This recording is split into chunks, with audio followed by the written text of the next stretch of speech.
आखिर क्यों काले रंग की कार में सफर करते हैं शक्तिशाली राजनेता और रॉकेट ब्लास्ट होने पर क्यों निकलती है रंगीन रोशनी? क्या आप जानते हैं कि भारत के किस शहर में रात को ठहरने से डरते हैं मुख्यमंत्री? फ्रिज का ठंडा पानी पीने से कैसे आ सकता है हार्ट अटैक? और शिलाजीत को क्यों कहा जाता है पहाड़ों का पसीना? आइए शुरू करते हैं अमेजिंग फैक्ट से भरा ये मजेदार वीडियो। नंबर 1, आज हम आपको एक ऐसे सिक्के के बारे में बताने वाले हैं जो दुनिया का सबसे महंगा सिक्का है और इससे महारानी एलिजाबेथ द्वितीय को श्रद्धांजलि दी गई है, जिसे 3.6 किलोग्राम शुद्ध सोने का इस्तेमाल करके बनाया गया है और इसमें 6,426 हीरे जड़े हुए हैं। इस सिक्के का व्यास 9.6 इंच और कीमत 192 करोड़ रुपए के आसपास है। ब्रिटेन की महारानी क्वीन एलिजाबेथ द्वितीय को श्रद्धांजलि देने के लिए यह सिक्का किसी अंग्रेज ने नहीं बल्कि एक भारतीय ने जारी किया है। दरअसल इसे ब्रिटेन मुख्यालय वाली ईस्ट इंडिया कंपनी के भारतीय मूल के सीईओ संजीव मेहता ने जारी किया है। इस कीमती सिक्के को बनाने में 16 महीने का समय लगा था, जिसे बनाने के लिए भारत, जर्मनी, ब्रिटेन, सिंगापुर और श्रीलंका के कारीगरों को बुलाया गया था। नंबर 2, जब किसी व्यक्ति को जन्मदिन या विशेष मौके पर गिफ्ट मिलता है तो वह उसे देखने की जल्दबाजी में रैपर को फाड़ देता है, लेकिन जापान में गिफ्ट रैपर को फाड़ना असभ्यता की निशानी माना जाता है, जबकि वहां के लोगों का मानना है कि गिफ्ट के रैपर को फाड़ने वाले व्यक्ति के साथ अशुभ घटना घट सकती है। दरअसल जापान के लोग सिर्फ अपने करीबी और स्पेशल लोगों को गिफ्ट देना पसंद करते हैं, इसलिए उनका मानना है कि रैपर को प्यार और आराम से खोला जाना चाहिए, क्योंकि गिफ्ट देने वाले व्यक्ति ने उसे प्यार से पैक किया होता है। ऐसे में अगर कोई व्यक्ति गिफ्ट खोलने के लिए उसके रैपर को फाड़ देता है तो जापान के लोग उसे असभ्य मानकर दोबारा कभी गिफ्ट नहीं देते हैं और यह मानते हैं कि उस व्यक्ति के साथ भविष्य में कोई बुरी घटना घट सकती है। नंबर 3, आज तक आपने इंसानों को एक दूसरे का नाम लेते हुए सुना होगा, जबकि पालतू जानवरों को भी नाम लेकर बुलाया जाता है। लेकिन क्या आप जानते हैं कि हाथी एक ऐसा जीव है जो आपस में बातचीत करने के लिए अपने साथियों का नाम रखता है? जी हाँ, आपने बिल्कुल सही सुना। इस धरती पर अभी तक हाथी ही इकलौता ऐसा जानवर है जो अपने साथियों के नाम रखता है। यह खुलासा हाल ही में हुई एक रिसर्च में किया गया है, जिसमें शोधकर्ताओं ने अफ्रीकन हाथियों पर शोध किया था। इस रिसर्च से पता चलता है कि हाथी अलग अलग तरह की आवाजें निकालकर अपने साथियों को बुलाते या फिर उनसे बातचीत करते हैं। इस तरह हाथी अलग अलग आवाजों यानी नामों के जरिए आपस में संवाद करते हैं, जिसे भाषा का विकास कहा जा सकता है। शोधकर्ताओं का मानना है कि हाथियों का दल बहुत बड़ा होता है और हर किसी के लिए एक जैसी आवाज निकालना या फिर एक नाम रखना संभव नहीं है, इसलिए हाथी हर एक साथी का अलग नाम रखते हैं और उससे बातचीत करने के लिए एक विशेष प्रकार की आवाज निकालते हैं। नंबर 4, भारत में मौजूद सभी नदियां पश्चिम से पूर्व की तरफ बहती हैं और आखिर में बंगाल की खाड़ी में जाकर मिल जाती हैं, लेकिन नर्मदा इकलौती ऐसी नदी है जो पूर्व से पश्चिम की तरफ बहती है। इसी वजह से नर्मदा को देश की उल्टी बहने वाली नदी माना जाता है, जिसे उज्जैन में मोक्षदायिनी के नाम से भी जाना जाता है।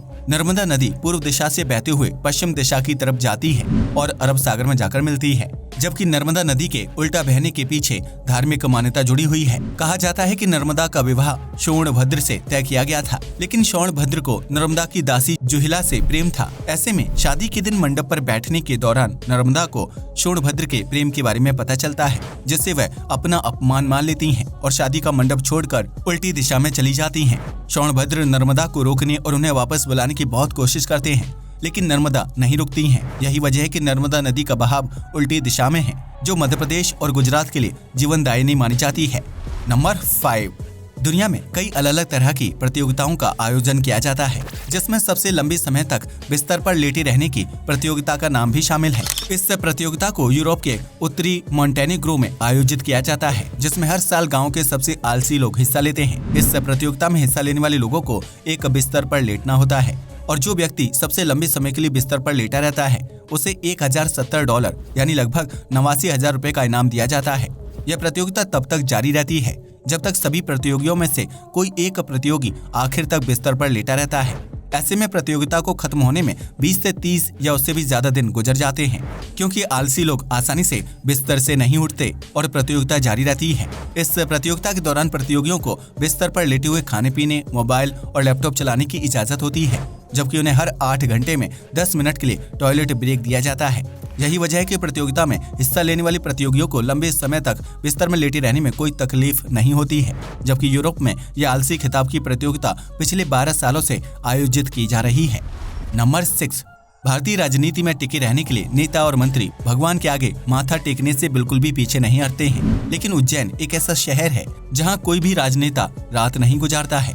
मध्य प्रदेश में स्थित उज्जैन में महादेव का भव्य मंदिर है, जहां मुख्यमंत्री, नेता और प्रधानमंत्री पूजा करने के लिए जाते हैं। लेकिन कोई भी राजनेता उज्जैन में एक रात नहीं ठहरता है, क्योंकि यह माना जाता है कि इस शहर में रात गुजारने वाले नेता से उसका पद छिन जाता है। इससे काफी हद तक अंधविश्वास माना जा सकता है। लेकिन कोई भी राजनेता अपना पद गंवाना नहीं चाहता और इसीलिए वह रात के समय उज्जैन नगरी में नहीं ठहरते हैं। माना जाता है कि उज्जैन महाकाल की नगरी है और वो ही इस शहर के राजा हैं। इसलिए एक शहर में दो राजा यानी नेता नहीं ठहर सकते हैं। इस शहर में किसी राजनेता या मुख्यमंत्री का निजी आवास भी नहीं है, क्योंकि उनका मानना है कि उज्जैन के महाराज सिर्फ महादेव हैं और उनके अलावा किसी अन्य नेता का शहर में रहना सत्ता से हाथ धोने जैसा होता है। नंबर 7, गर्मी के मौसम में फ्रिज का ठंडा पानी पीने से प्यास बुझती है, लेकिन क्या आप जानते हैं कि ठंडा पानी दिल को बहुत नुकसान पहुंचाता है। दरअसल गर्म मौसम में शरीर का तापमान भी अधिक होता है। ऐसे में अचानक से फ्रिज का ठंडा पानी पीने से धमनियों को नुकसान पहुंचता है। ठंडा पानी पीने से धमनियों में वैसोस्पास्म पैदा होने लगता है, जो एक ऐसी स्थिति होती है जिसमें खून की धमनियां सिकुड़ने लगती हैं और इससे खून के प्रवाह में रुकावट आने लगती है। ऐसे में सीने में दर्द और हार्ट अटैक का खतरा बढ़ जाता है। इसलिए डॉक्टर फ्रिज के ठंडे पानी को दिल के लिए घातक मानते हैं। इस स्थिति से बचने के लिए फ्रिज के ठंडे पानी के बजाय रूम टेम्परेचर या फिर हल्के ठंडे पानी का सेवन करना चाहिए, जबकि धूप या गर्म तापमान से अचानक घर के अंदर आने पर ठंडा पानी पीने से परहेज करना चाहिए। और अगर आप मटके के पानी का सेवन करते हैं तो यह सबसे अच्छा विकल्प साबित हो सकता है। नंबर 8, शिलाजीत काले रंग का चिपचिपा पदार्थ होता है जो मध्य एशिया के पहाड़ों में पाया जाता है और इसी वजह से शिलाजीत को पहाड़ों का पसीना भी कहा जाता है।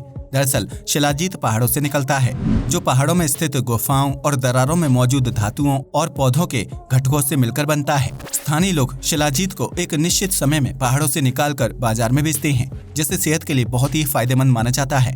शिलाजीत में आयरन, जिंक और मैग्नीशियम समेत 85 अलग अलग प्रकार के खनिज तत्व पाए जाते हैं, जो खून के प्रवाह को बेहतर बनाने और इम्यून सिस्टम को मजबूत करता है। इतना ही नहीं, शिलाजीत का सेवन करने से डिप्रेशन, अल्जाइमर और एंजाइटी से भी छुटकारा मिलता है, जबकि यह एनीमिया और पुरुषों में प्रजनन क्षमता को बेहतर करने में मददगार साबित होता है।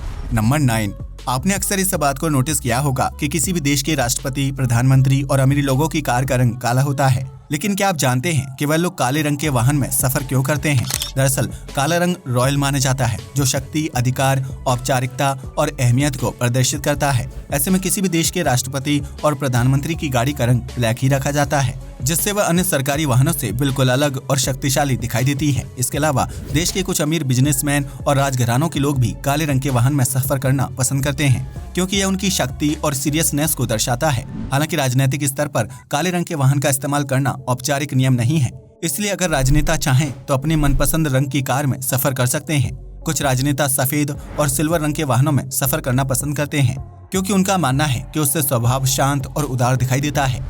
नंबर 10, दिवाली और शादी ब्याह के मौके पर पटाखे व रॉकेट जलाए जाते हैं, जिनमें से रंगीन रोशनी बाहर निकलती है। लेकिन क्या आप जानते हैं कि रॉकेट के अंदर से रंगीन रोशनी कैसे निकलती है?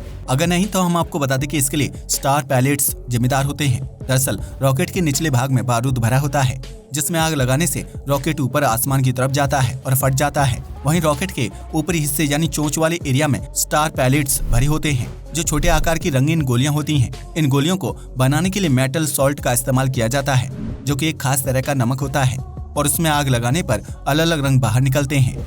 जैसे स्ट्रोनियम से आसमान में लाल रंग बनता है, जबकि बोरियम का कंपाउंड पटाखे की रोशनी को हरा कर देता है। वहीं कई बार आपने देखा होगा कि एक ही रॉकेट से कई तरह के रंग वाली आतिशबाजी होती है। ऐसा इसलिए क्योंकि स्टार पैलेट्स में एक कंपाउंड के ऊपर दूसरे कंपाउंड की लेयर बना दी जाती है। आज के लिए बस इतना ही। वीडियो पसंद आया हो तो इसे लाइक और शेयर करें। धन्यवाद।